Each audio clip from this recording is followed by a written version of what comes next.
This is Brindlewood Bay, the ninth step, part 15 plus series debrief. So let's just dive right in. The last thing we saw was the murder mavens carefully making their way down the cliff beneath the lighthouse, approaching this outcropping, this large kind of wide outcropping that is itself still quite a bit higher than the water level, where the midwives of the fragrant void are going to make their final move to summon the million hander. As you're making your way down, you see the midwives. There are about half dozen of them. All of them are in their white regalia and masks. Only two of them are unmasked, Mrs. Carfax and Percy Underwood. You also see Atticus Whately. He's not wearing midwife garb at all, but he's there. He's actually like sitting on a little kind of rock, using it as a stool. He's kind of sitting there almost casually, like waiting to see what happens. He is not a midwife of the fragrant void, but he's very interested in what they're about to do. He also has, as we learned last time, his own interpretations of what they're actually doing. So he's there almost with like a slightly bemused look on his face, especially when he sees the four of you coming down. Furthermore, you see a group of people from town. They are all wearing white robes. They've all had their hair shaved and any other personal identifying marks as much as possible removed.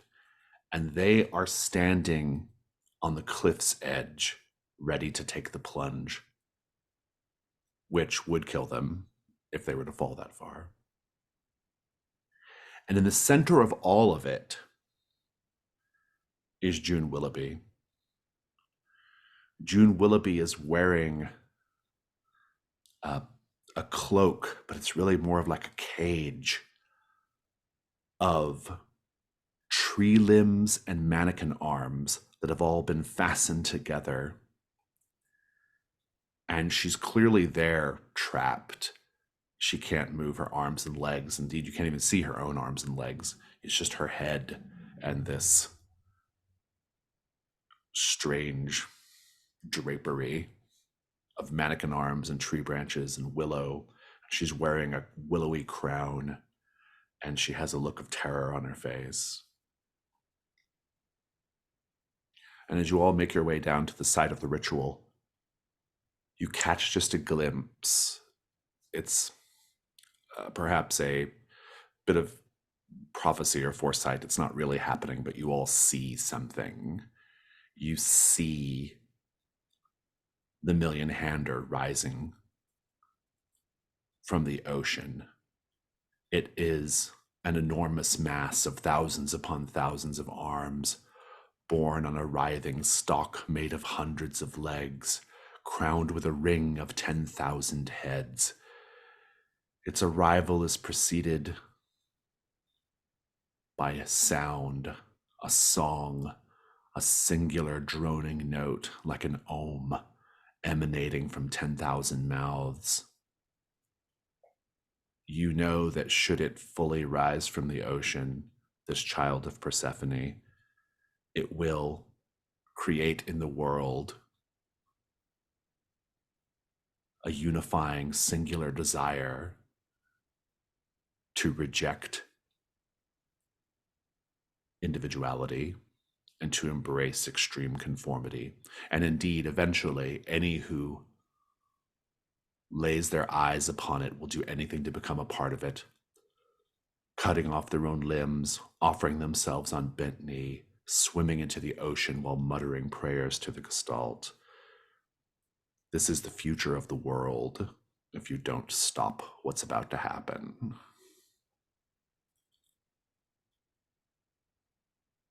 Mrs. Carfax sees you and says, "You're too late. The final offerings have taken 8 steps to the edge of the cliff. When they take the 9th step, they will plunge, and they will rouse the Million Hander. And the Million Hander will see our sacrifice," pointing to June, "our queen, and it will know that we are willing to give it incredible gifts, and so it will stay to continue receiving those gifts. And the midwives and Mrs. Carfax and Percy as well, they all turn to look at the townspeople who are standing on the edge of the cliff, ready to take that 9th step.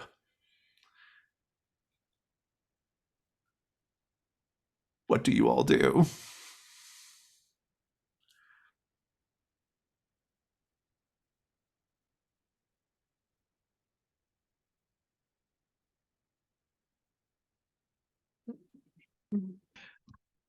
I'll take any suggestions from the crowd. Anything, honestly. Well, this is going to be a little bit out there. You fed Billy Bass to a bear yesterday. I don't think anything's considered out there. We do have technically 2 custom moves on our repertoire. Binding Circle for demons and the Briny Deep. This is true. What if we bound Whately to the ocean, and like as like a barrier against the Million Hander? That's a great idea. Maybe we first deal with the imminent suicide Yeah, thing. I don't know The how to imminent deal with mass that. suicide. The that's about to imminent mass happen. suicide. Let's deal with that before the demons. Yeah.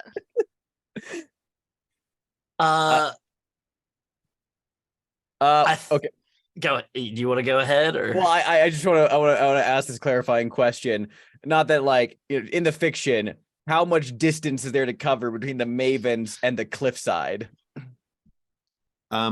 The bigger problem is that the midwives are in between you. Yeah. And okay. Willoughby. So I asked my fellow Mavens this real quick. Do any of you have an idea for a way that you could stop a suicide if you were right there in the moment? If like you were right there near these, like if you were there right next to these people, how could you stop them? Because I have a thing I could use. I'm thinking about getting you there. Well, as a producer on Small Time Big Crime, which is, I have to remind you, the 182nd rated true crime podcast on podcast providers. 183rd this month. Sorry. Oh, shit. That's right. I have extensive knowledge of cults that utilize mass suicides. So Alice is going to go like, 1 second, I got this.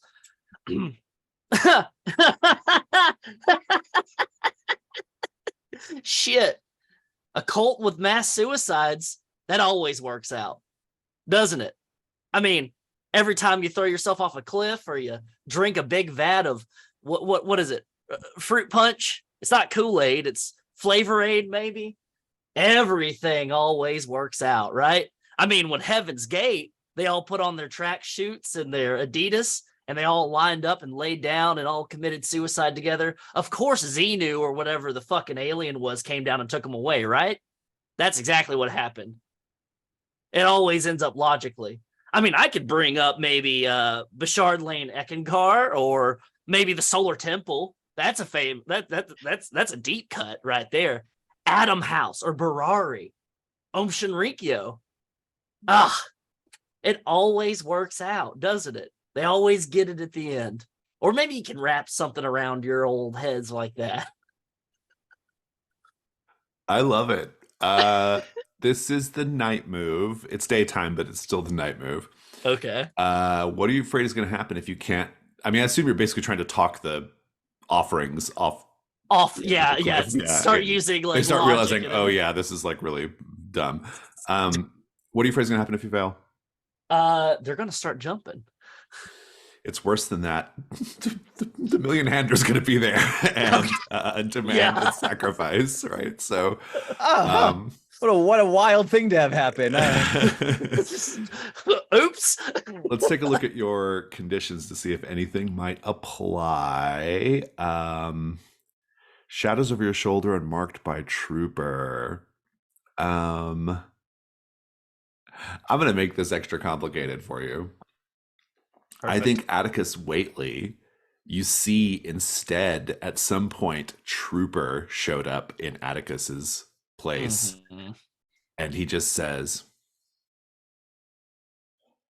Alice, honey, you don't have to do this.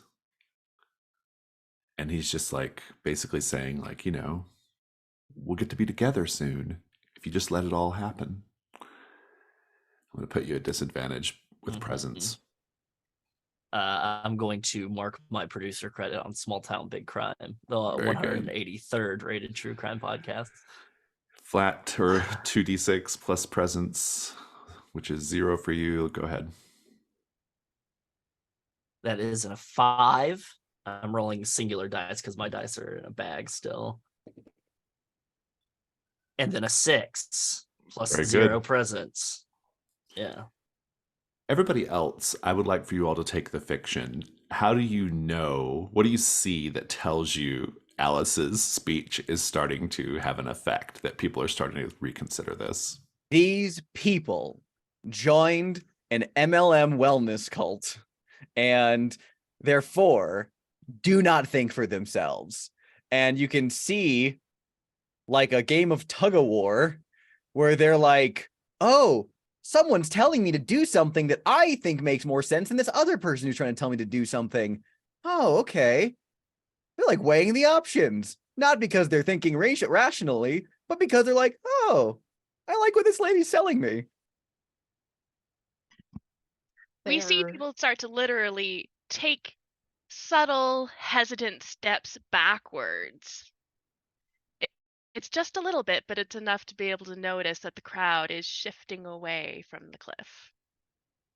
I think for the more stubborn of like the people who are part of this MLM of like who are like 100%, I think they look down and like we could see in the water all these hands reaching out, trying to grasp at them, and oh God, this is a monstrosity.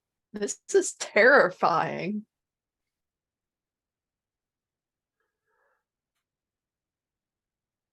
The midwives are not happy, as you might imagine. They are kind of giving each other quick glances left and right, not sure what to do here. Mrs. Carfax says, "Do not worry, brothers and sisters. We can still get control of this situation. We simply have to rid ourselves, finally, of the murder mavens." And she says, "The temptation, of course, is to burn some incense, say some words, summon forth monstrous servitors and terrible hexes. But I don't think we have that kind of time. Percy?" And Percy goes under his robe and he's got like an assault rifle.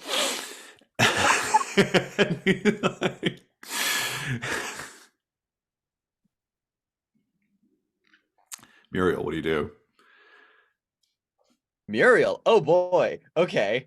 He has an assault rifle. Cool. This is a great opportunity for me to use my Island Games hammer throw medal as literally can I like run forward, grab this fucking disguised twink by the gun and just like full on like what is the headmistress from Matilda's name? Trunchbull? Trunchbull. Can I just full on Matilda Trunchbull spin Percy around and throw him off the cliff? I love it. It's going to be the night move with vitality. What are you afraid is going to happen if you fail? He's going to shoot me before I do this. He's gonna shoot all of you. Go ahead and roll a vitality. Yeah, Highland Games Metal get that advantage going on. Let's see what happens. But I doubt being a person of interest to the police matters because the police is dead, shot by my girl Rosemary. That is 13. Nice. I'll give you the advantage of completely neutralizing this situation. The midwives run away with their tails between their legs. I go Underwood bowling. Yeah, Yeah, just give us a scene. Yeah, Muriel like sprints forward in this like reactionary like mama bear defense mechanism as Percy, in like very slow motion, like hoisting the assault rifle, has the most ridiculous like slow motion like face going on as Muriel just like runs, and it gets really quiet. It's like the ending of Glass Onion when like all the music kind of cuts out before Mona Lisa starts playing and it's just everything's in slow motion. But instead of that song playing, it's just fucking Highland bagpipes. Just this really rousing tune as Muriel like sprints forward, tartan scarf trailing behind her as she like runs forward, like lunges at Mr. Underwood, and then she plants her feet like real hard, grabs the end of the gun. You see every muscle in her elderly arms like flex for a moment as she takes this like slow deep inhale. It looks so measured and composed, and there's youth and vitality in her body as she just with like all the grace just hoists, and we just see in slow motion Percy just going from like firing the gun to and he's not letting go because he's a dumbass. So we see that he gets picked up off the ground, spins once, twice, thrice. The other midwives, Carfax, Waitley, their eyes just like kind of like slowly kind of like eyebrows go up at this impressive and seemingly impossible display of Scottish athleticism.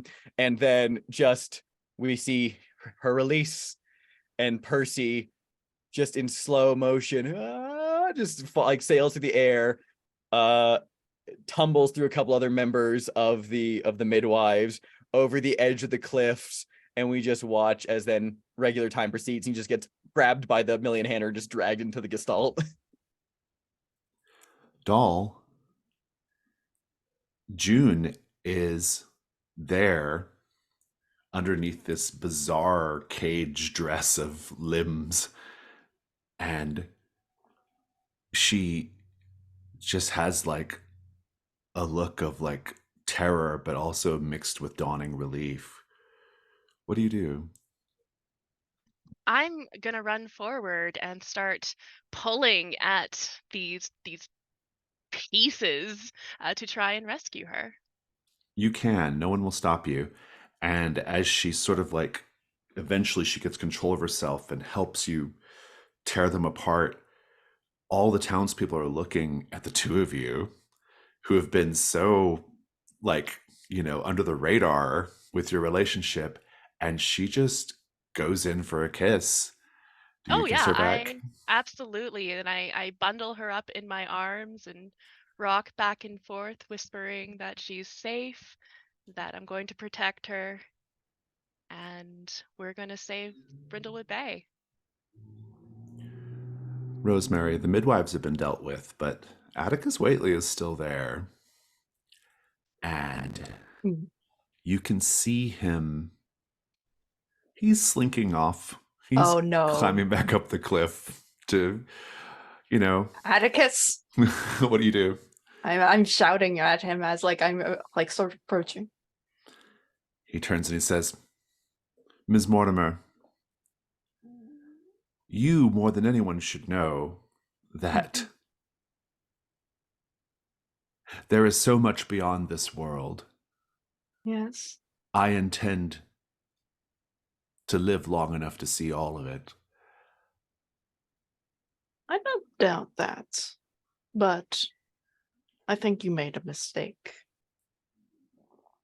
You made me a herald of this new age, but I don't think you have foreseen all the consequences. You will see the end of the world. I'm certain of it. but not from a perspective you would like. I'm going to drag him towards the ocean, and I'm going to toss him in. I love it.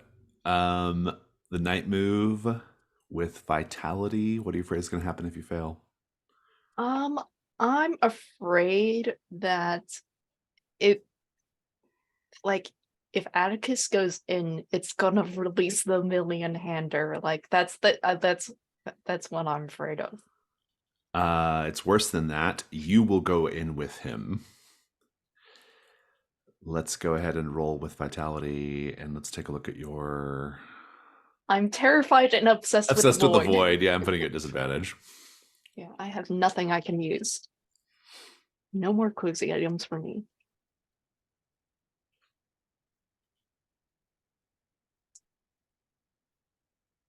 Vitality. That's a 4. A 4. You go to grab him, and he says, and he grabs you and says, as you're both like kind of wrestling towards the edge of the cliff, and he says, well, this is not exactly how it was supposed to go, but I will take your actions as voluntary, and mine are as well. I don't know what's going to happen, but... And then he just like uses his weight to shove you both off the edge of the cliff, and you go falling down. You go crashing into the water. And then you hear rising up. Well, you don't hear anything else anymore, Rosemary. The rest of you hear the sound, the song, the drone, but it's much more chaotic. The ocean is roiling. Seagulls are dying in midair and just plummeting into the water. The cliff face is starting to crack. Rocks are tumbling. Unless you put on a crown, Rosemary, you have left the other mavens in a bad situation. I'm going to put on a crown. Yeah, I just don't want the million hander to be released by my actions. So I'll use one of my final crowns, the crown of the void. Indeed, indeed. Please describe how you sacrifice yourself to stop Atticus Whately. I think what Atticus wasn't expecting as we were tumbling off was that, like, I have this cardigan, and I think, like, as like we're tumbling off, like just by sheer wind, just gust, it just falls out off of me as like we're falling down. And he sees that on my arms are all these like etchings of like various like magical markings that I've been preparing for this moment, because I knew what his plans were. I've seen the end, and I've seen what must come. I knew I was going to die in this moment, but I'm not going to lay it down without a fight. And he's going down with me. So passes Atticus Whately and Rosemary. We're going to take a 10-minute break. When we get back, we're going to do epilogues for the whole series. Your epilogues can be scenes with other mavens, or they can just be a scene showing the future of your maven. In Rosemary's case, you can show us how the world has changed with your absence. I'll see you in 10. Epilogue. Whoever wants to go first, please do. Yeah, I'll happily go.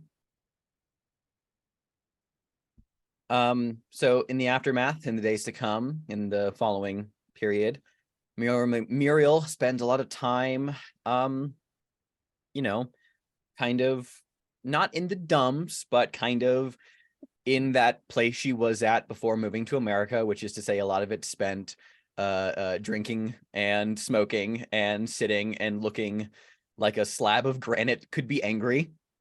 But eventually she begins to ease up, and she spends her days doing what she loves, pottery, tending to her herb garden.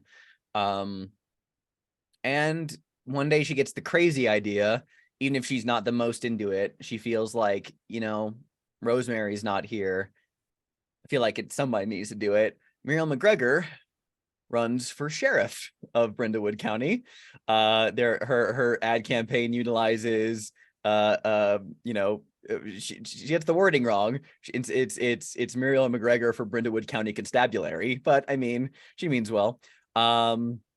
And she literally approaches things with a Scottish determination of, yes, she's old, and yes, legally she should be retired, but also, what this county needs is a firm hand to wrench it back into a semblance of actual coziness. And she doesn't, and I think she wins, strangely enough. A lot of the police department mysteriously disappeared during the events of that weird storm. But yeah, I mean, she wins, and Muriel spends a lot of her time in this new position as kind of like the sheriff of the county, doing a significantly better job than Wyman Dalrymple ever could. She's very much seen out and about. She doesn't drive a car. She doesn't drive a cop cruiser.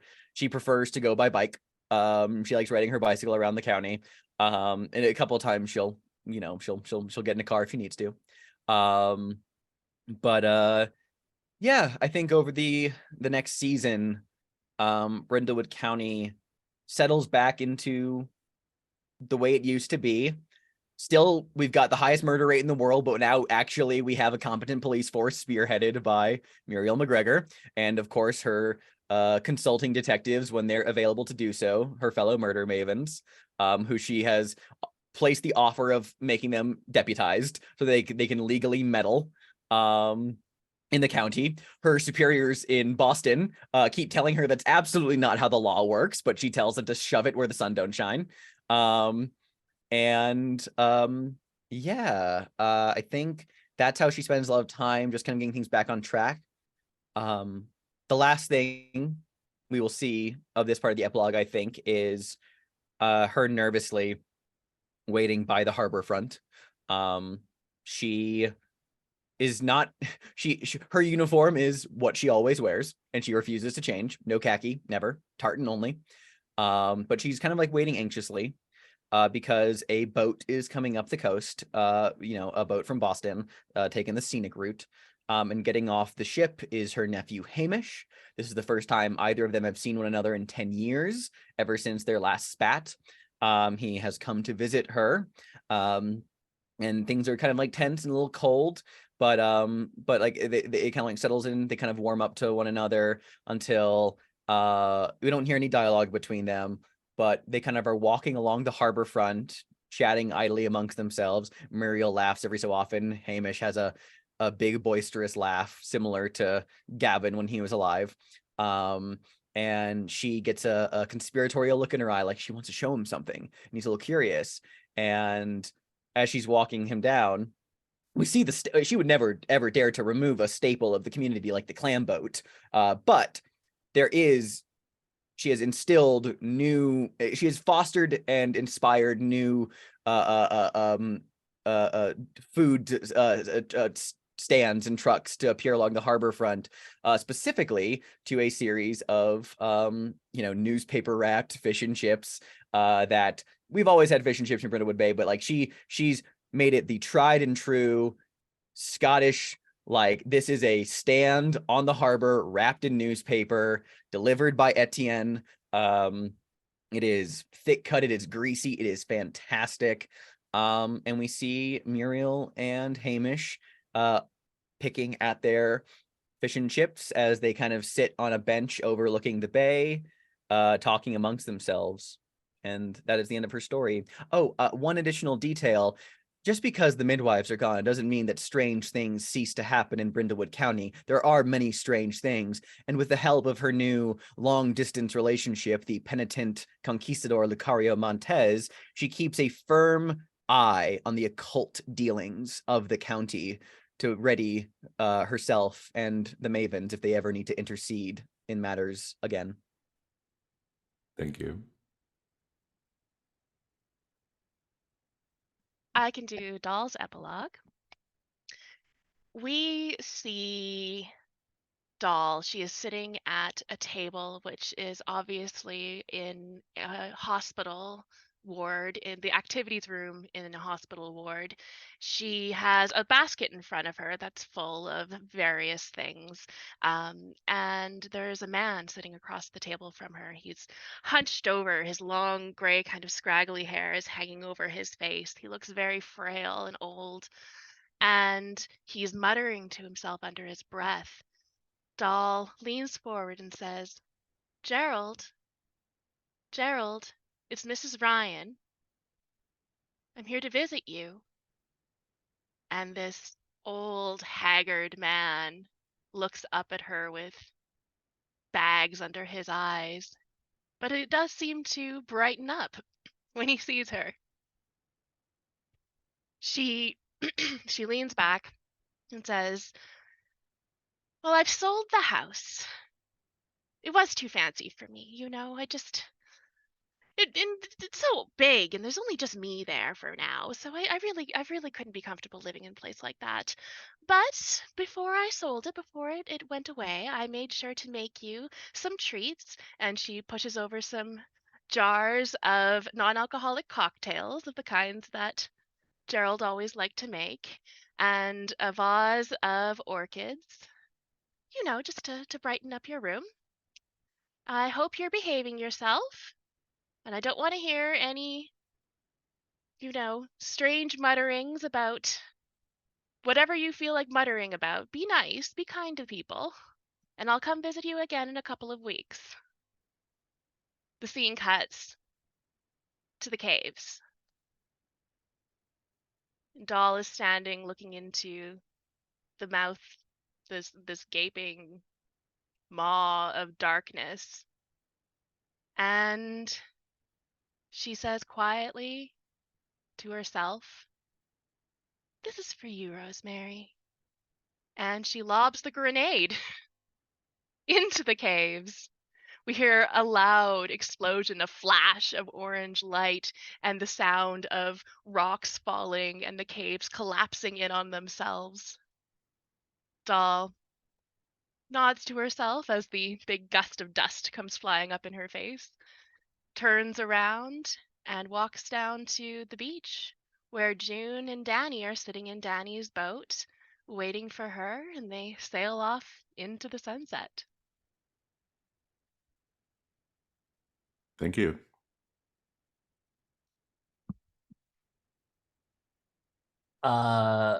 We see probably like the next day after everything that happened.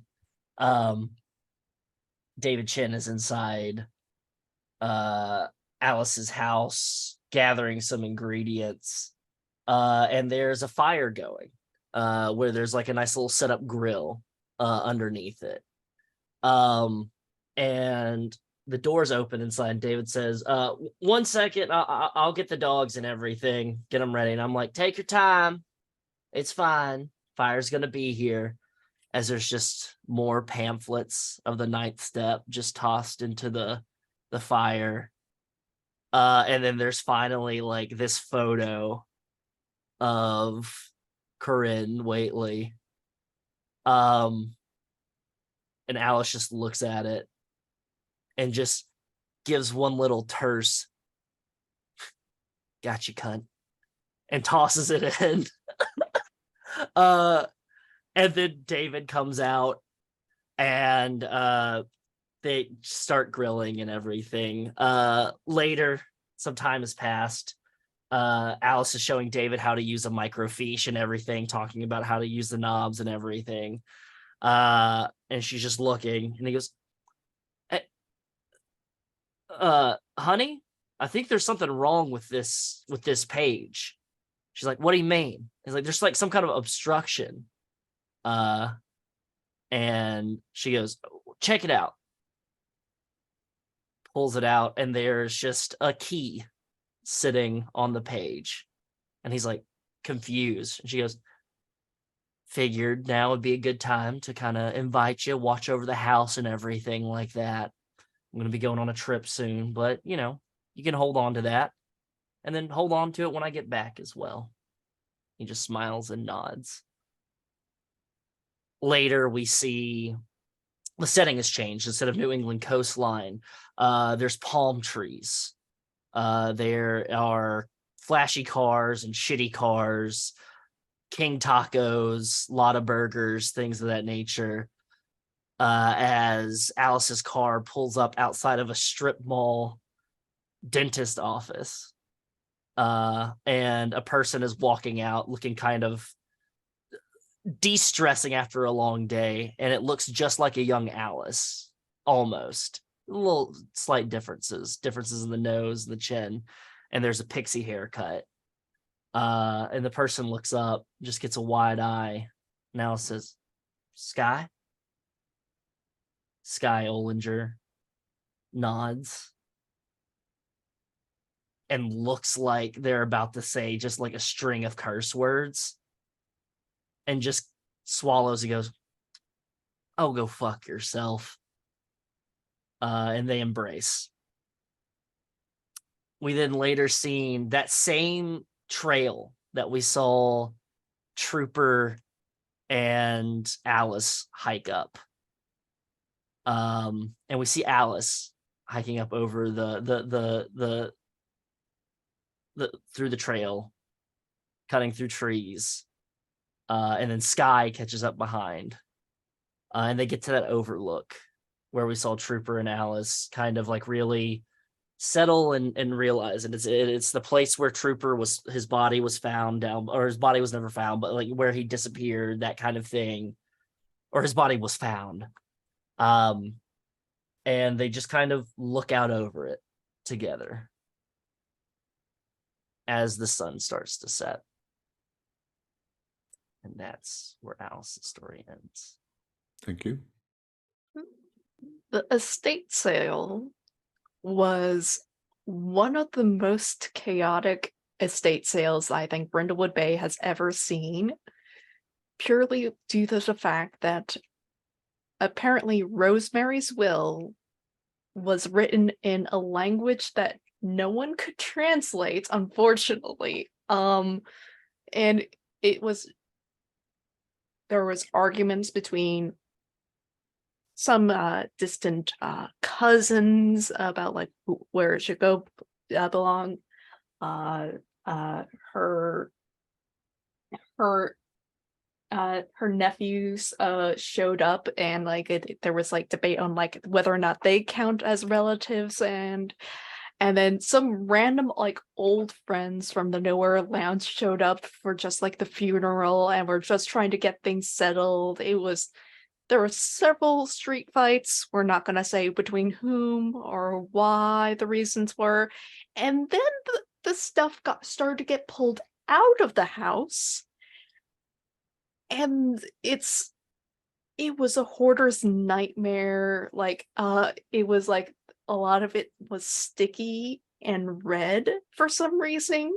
Lots of papers, lots of stuff from the ninth step. You're trying to like pull off like these newspaper clippings that were on the windows to let light inside. It was a mess for months. But eventually things got settled down. The house still remains vacant to this day because, well, there's been rumors that it's actually haunted now by her ghost. Well, that's not entirely true. Rosemary's haunting, but not the house. I think late at night, if you look towards the caves by Mucky Point, you can just see just a ghostly figure standing and watching the ocean. Thank you. That concludes Brindlewood Bay, the Ninth Step. I hope you all enjoyed your stay in our picturesque New England town. Let's now go to our series debrief. This is like Stars and Wishes, but really it's just a conversation about the conclusion of the entire series, which was 15 sessions long, which is about right for Brindlewood Bay. I'll kick off though. This was a real pleasure. It was a pleasure. I have rarely been so entertained as the keeper watching. Whoa, I'm roboting. Am I roboting for you all? No. Okay. I have rarely been so entertained as a keeper, just watching you all play your characters and the way you did your characterizations. I really came to love these characters. And I even came to love like Brindlewood Bay as a setting even more. Despite the fact I created it, I became even more attached to it through this series. And so it was just a real pleasure and a real honor to play this with you all. And so I want to thank you all for bringing it every week. But in terms of just like the story itself, I just love the story we told. It was just so it was just in turns like funny, but also scary, but also dramatic and epic. And it had just all the good things. And I think anybody who's watching this AP is probably like, wow, that was a really, really satisfying actual play to watch through to its entirety. So we've given the world that, and I love that. Those are my initial thoughts, though. It was just really, really, really terrific experience. Yeah, no, I mean, this story was fantastic. Like this has been 15 sessions of like some of the most fun I've ever had in a role-playing game. Like, and we started off at like such a high note that like every session has like consistently been entertaining and fun. The fact that we like I can still vividly recall when we started playing back in like February of this year, like which is crazy that it's like this has been 15 sessions of just absolute joy. Like I remember what it felt like after that first session, like when we all got to play together and we were laughing and we were having this great time. And we were just feverishly typing in the chat like afterwards of just like talking about how excited we are to keep playing. And then when we had the moment when we were just pitching a bunch of like random different like names for the campaign before we settled on like the 9th step, like, and then when we got the 9th step, I was like, oh, this is such a great name. I literally sat there like on my phone at like 3 o'clock in my room, feverishly like checking every few minutes to see, has Jason uploaded it yet? Has Jason uploaded it yet? I want to go back and like watch it right now because I had so much fun. Every session has been a delight. Like some of the theories we've come up with for these murders have been like some of the craziest, but also like most creative ideas for like act like, and they like just like all of our mysteries, like our theories were like rock solid, like ironclad solutions that like checked out like fully. And I know that like the part of the whole move is that everyone has to agree with like the theory you're spinning there, so everyone's kind of on board with it. But I mean, I feel like there is a difference where it's like, yeah, sometimes you're all on board with the theory because it's the most fun, the most cool, but it might not feel like it's like, oh, okay, well, that's fun for us, but it might not feel like this is like the this is like an ironclad solution. Like it was a fun solution, but not like the one that makes the most sense. All of our theories always felt like they made complete and utter sense in the fiction we were telling. Even the John Malkovich one, like we turned a joke into an actual like recurring idea, which I loved. The characters in this campaign were just such a joy to see from start to finish. Doll Ryan, I wouldn't say Doll Ryan has had an arc, more of just a consistently serpentine plateau of this is Doll Ryan. She is only ever going to be Doll Ryan, but Doll Ryan goes in interesting sideways directions every so often that really entertaining versus like Rosemary, who started in a very different place from where she ended up. And it was like this really dramatic whole series of just seeing these characters develop. Alice was easily Alabama Ice was one of my favorite characters consistently throughout this whole narrative because I think Jason, you said this before in a previous episode, like Alice is the one who feels like the main Maven character of the series, which is not a bad thing. And I fully agree. It's like, I feel like Alice, you know, not the main character, just the main Maven.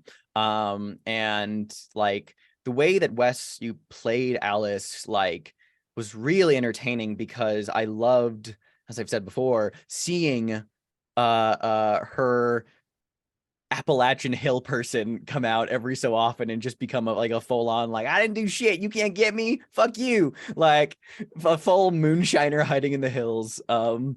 I loved her. I loved everything you brought to the table with her.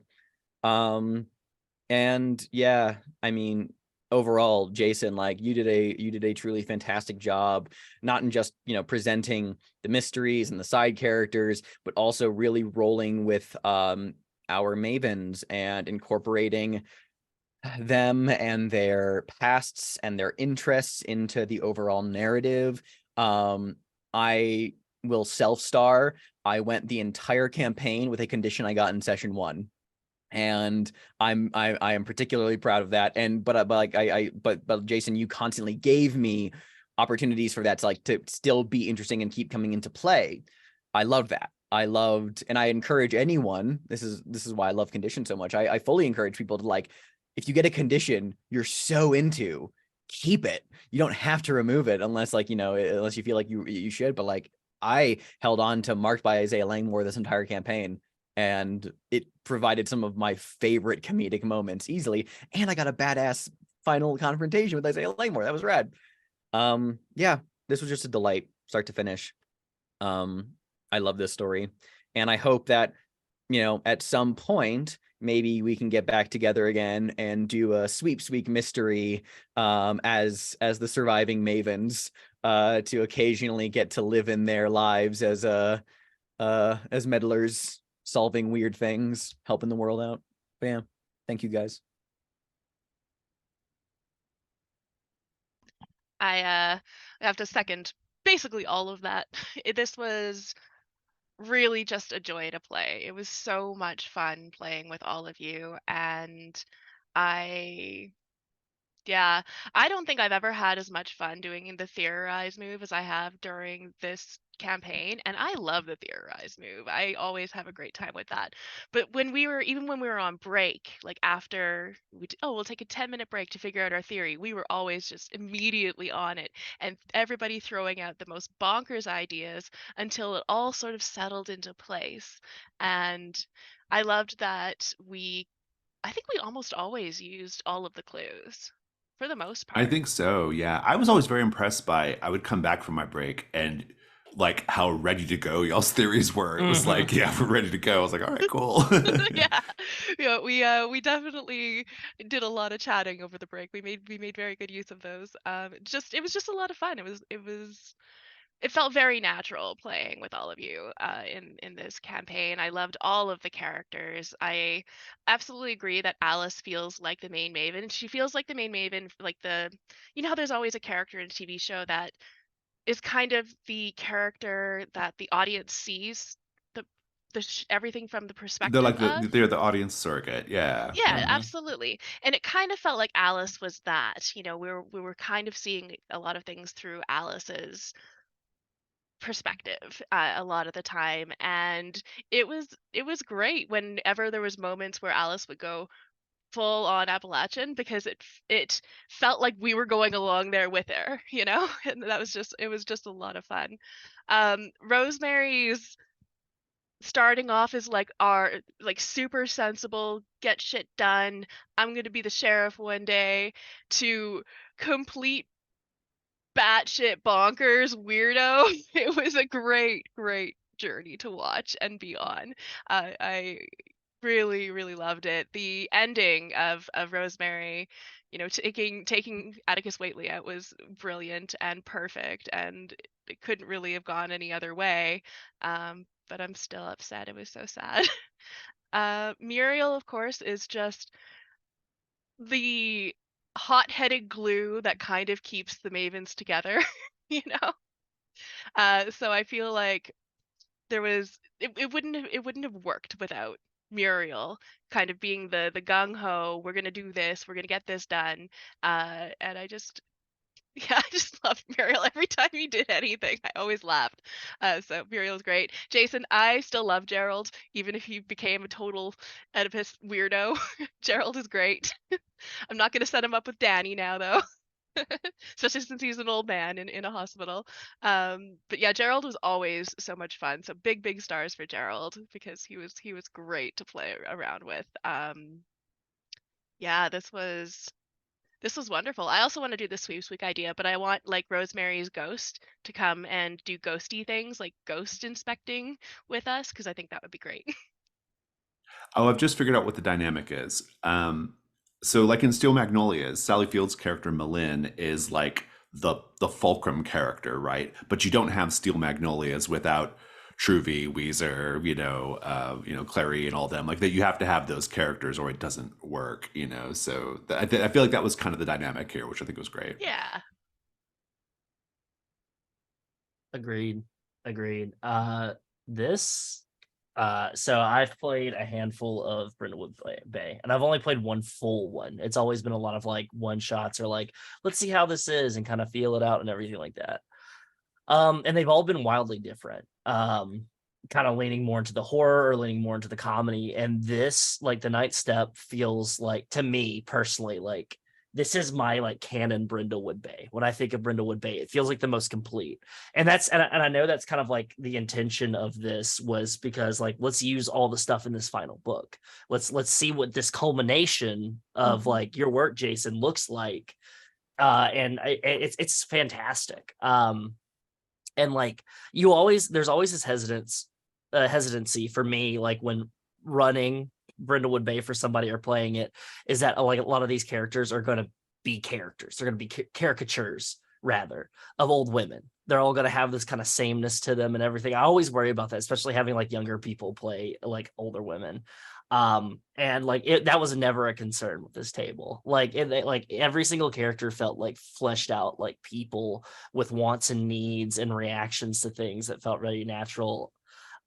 Jason, you did a fantastic job of like letting the NPCs they shine and they stand out significantly for who they are throughout each mystery, and they had like distinct like patterns, and that's based on like how they were written and how you portrayed them. I never worried every Sunday afternoon about whether or not I was going to have fun. This was like very like almost like therapeutic for me, because like to get up on Sunday afternoons and just be like, okay, I've got some tea or I've got my water or my coffee. Let's play some Brindlewood Bay. And it always started my day off right. It was just like a perfect way to kick off my day. And I've had bad days and I've had awful days and I've had good days, but I've never had like a bad Sunday when we've played this. And so it's been very fun. And it's been great because of this and being invited into playing this, like I've gotten to know you all better, but it also kind of helped me. I will join Discord servers and I will watch. I will be like a lurker and I will like here and there hit a reaction, but it's gotten me more engaged within the Gauntlet community and engaged with CFB games more too, where like playing through this is like, it's kind of really helped me on a player keeper designer level of seeing it in action and being like, okay, like this is it's a bar that I like want to aim for like a lot of the games that I run. So yeah, it's fantastic. I'm super happy to hear that, because that last bit, because for me, when I chose the players I chose, it was a really intentional decision on my part, like how I formed the group. Because for me, I knew that Alex and I were probably going to be starting to get more involved from the sort of like publishing and business standpoint, and I wanted to play a full campaign of something with Alex. I was like, I got to get Alex in a game, like something I can run for Alex. But also I had the really distinct thought of like, I want to get to know Wesley better. I want to get to know what Wes's deal is. Like I know Wes from the Critical Failsafe stream and from just online. But the way I like to get to know people is through, in this space at least, is running games for them, right? And playing, or well, always running games, but doing role-playing games with those people. And so I was really, really happy. And like, and just continue with the rest of the group. It was, I knew I wanted Amanda in this campaign because Amanda has become like Amanda's like my ride or die player at this point. Like in all my games, like Amanda is there, and it's almost like a Amanda's almost like the ringer at this point, right? You know, like I know if Amanda's in the game, we're gonna have a great time. It's gonna be really good, and I can count on it.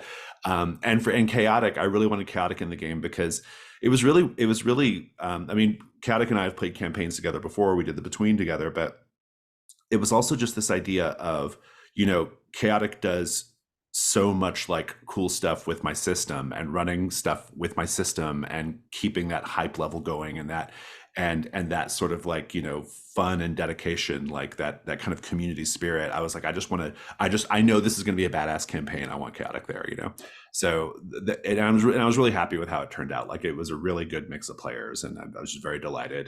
But it also served these like kind of other purposes, for me, which was really great. So. Yeah, I got echo with what everybody has said so far. I really think that like one of the reasons like this game felt so fulfilling is because we're attracted to different aspects of the game. Like, I'm really big into like the horror aspects, so that's why you see me run a lot of the Between. Probably going to run public access at some point. And I struggle with like some of the more comedic aspects as Brindlewood Bay, but I know like Amanda is really good about like that sort of thing. Like, that's her jam. And I think between Alex and Wes, like, I think it's just a very interesting dynamic of like, just like you both have run a lot of games and you're very experienced with like design, like you either are really into the like the condition sides of things, or like sort of the more mechanical heavy of the moves, as we saw with the Clary Starling move, like just like handling all of that, like with fictional framing. That was very, very good. Yeah, I just really enjoy just playing games with y'all. It's been pretty much one of my major highlights of the week. Like, just like, because I know like everybody here runs games, and I find that when I'm in a group of like other people running games, everybody knows like how the game works. It's when a system really shines through. Yeah. I like a table of keepers too, and GMs. And I think that like I particularly love that dynamic because I think that I am the kind of GM who can handle a table full of GMs, right? Like, I know the way to do it, I think there's a lot of like GMs who maybe would like, I think one of my strengths as a GM is I know when to step back. I know when to step back and say, it's y'all's time to do your thing. Like, it's your time to shine, do your scene. Like, I don't, and so but when you get that dynamic of like people who like run a lot of games and then they play together, like, that's always very, very fun. I just think it's like a different, I'm a GM's GM, and I always have been. And so I really enjoy that part of it too. I really liked the sort of safety aspect. There's something that feels really safe about a group like this, where you can throw out ideas and you know that somebody is going to take it and run with it. And that isn't always the case in a lot of games, especially some of them who are new. 100%. And that's Yeah. totally fine, but it has a very different feel. 100%. There's I don't think, we were operating with a level of like humor, especially like often very like crude and camp and blue humor, that I don't think a lot of groups would do. Like, I just don't think a lot of groups would do it. And if this was a Twitch stream with 50,000 viewers, I might not do it either. I don't know. But in this context, I really loved it, because as much as I love horror, I also like camp, and I like to inject camp and stuff like that into my games. And so I know what, especially as the campaign progressed, actually almost right away, I kind of like figured out what the boundaries were. I was like, okay, I've got the boundaries. I kind of know what we can do here to where we're all going to have a good time, and I get to like creatively express as a GM, right? Like, I don't think, like, I'm not sure I would have done all that stuff with Gerald at the end with a different group, Yeah. I'm not, Amanda, I'm not sure you would have done all the dildo stuff with a different group, right? Like, I don't know, maybe Depends you on would. the group, Yeah, it yeah. depends on the group. But you see what I'm saying though? Like, there's something about like a group that you feel really comfortable with, and there's no, and you all understand that it's not like this, we're not here to be like judgmental. We're here to like kind of encourage play and to support play and to find the fun in it, right? Like, and so I really appreciated this group for that reason too. I never felt like, I never felt like I was, you know, that like my creativity was being like looked down upon or whatever, you know, if that makes sense. So, you know. Yeah, I never felt like I was nervous about making a misstep or making people uncomfortable. That's exactly or right. anything. Yeah. Like yeah, exactly. And I would hope that like if I did, you would tell me, like, you know, like if I did something X card worthy, I want to hear it, right? Yeah. That's the point of it. But like, but that said, like I think we do such a good job, just like in Gauntlet spaces in general, but like we do such a good job of like establishing a certain expectation at the beginning and like an understanding that it's really easy to avoid those pitfalls. And indeed, you can take your play and your story to places that you might not otherwise go. One thing that any viewers probably, I mean, they've not that they probably wouldn't, they wouldn't be able to see this on occasions when people were during this campaign, when people were introducing some more maybe complex or disturbing things, we were always checking in with each other on chat. You know, hey, That's I'm exactly going to right. do something Yep. like this. Yep. Does anyone have a problem with it? And that way, we were, you know, just it felt safe in that way too, which I didn't anticipate it would not feel like that, but it's just always really nice when it does.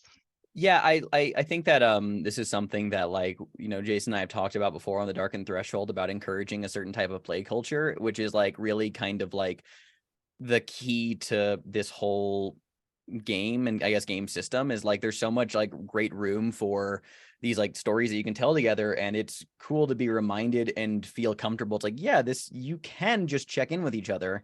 I can't tell you how many times I've been in groups, whether I've been a player in them or running for them, where there is like some issue, but someone's like, well, I didn't want to bring it up, and I'm like, why? Just check in the game. I don't want to interrupt the moment. I don't fucking care. Just check in during the game. And so many moments during this session, we were just talking in the chat, just like, hey, by the way, is this cool? Is it okay? Like, are you, I was thinking about doing this, and we're all here enthusiastic. I don't think there was a single moment in this campaign where something was just like, oh, by the way, not feeling this moment. But like the fact that we were still checking in regardless was great. It like always made me feel like we were like really in it together, and it just kind of enhanced the whole gameplay experience for me. Well, that's like the benefit of like a sort of a play culture that encourages like out of character discussion, right? I mean, you have a lot of like more traditional kind of like RPG play cultures where out of character or meta talk is like, you know, a pejorative, and like everybody knows I don't think that at all. I think that it leads to better story, but it also leads to stuff like you're talking about, right? Like it leads to like an openness to like make sure everybody's cool with what's going on. You know, you should be able to talk about your games in that way, right? That writer's room approach, but also just this idea of, you know, I sort of quasi famously reject the idea of like player immersion. Like I don't know if I buy it as a concept, but I understand that people try, and I think that there are some groups where that's their vibe and they do great with it, obviously. But I think it's just as likely that you're going to have miscommunications, right? Whenever you try to go for this like total immersion experience, and because miscommunications are a big part of it, but also I just don't think it works personally. But that's, you know, I'm happy to be convinced otherwise, but I've not been so far. But yeah, this is where this idea of like communicating like boundaries and stuff and consent and play, like this is where sort of out of character meta talk really can be beneficial. Yeah, like I think one of the benefits I had going in this game is because I've seen all of you play before. Like I've ran a campaign of the Between for Amanda. I've watched Crit Fail save streams a lot, and I've played with Jason. So like there was already a sense of familiarity with like levels of boundary already before play even started. I like just understanding like where humor is and where what things you find interesting in like horror and dynamics, and the way that you talk is pretty vital in like getting a game to run well. I have to commend. I commend the group again. We did something that is so hard to do. It's very hard to balance tone like we did, right? Mhm. To have the funny and the fantastic, to have the sort of like the kind of sometimes raunchy or subtly, raunchy combined with the horrific. Like these are difficult things to do. Like there are TV writing rooms that can't pull it off, it's not easy. And we're doing it in a quasi improvisational way. And so hats off to everybody just for that, we were always like bouncing between those tones, but like in a way to where it was like it didn't feel like uneven. It felt like really cohesive and like part of the way the story is supposed to go. So just really impressive, actually. So yeah. Yeah, it always felt like natural storytelling. Yeah. It always felt like nothing ever felt forced. Mhm. At any point, everything just felt like, yeah, all the ideas were very fit well together. They Like all a big jigsaw. flowed, they all fit well. I was really happy with how much the theorizing was really like doing a big part of the job in this campaign. Like it really like it, because it didn't just like tie up the mystery, it like led to new things, which I thought was always really great, and so that was really terrific as well. Like we were always very conscious of like, what does this mean for the bigger campaign? And I thought that was really fun. Oh yeah, that's another a big star on my part for the whole group.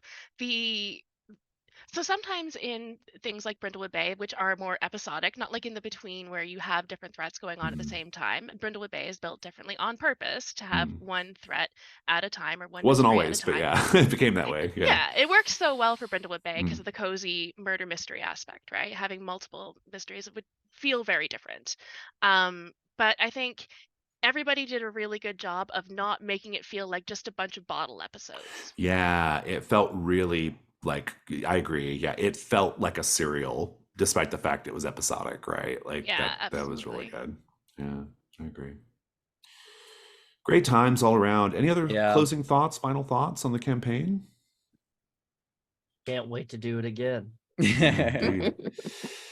Well, I'm very happy that we got to do this together. I hope if you're watching the video, I hope you enjoyed watching it, and congratulations for reaching this end of the 45-hour stay in Brindlewood Bay, roughly 45 hours.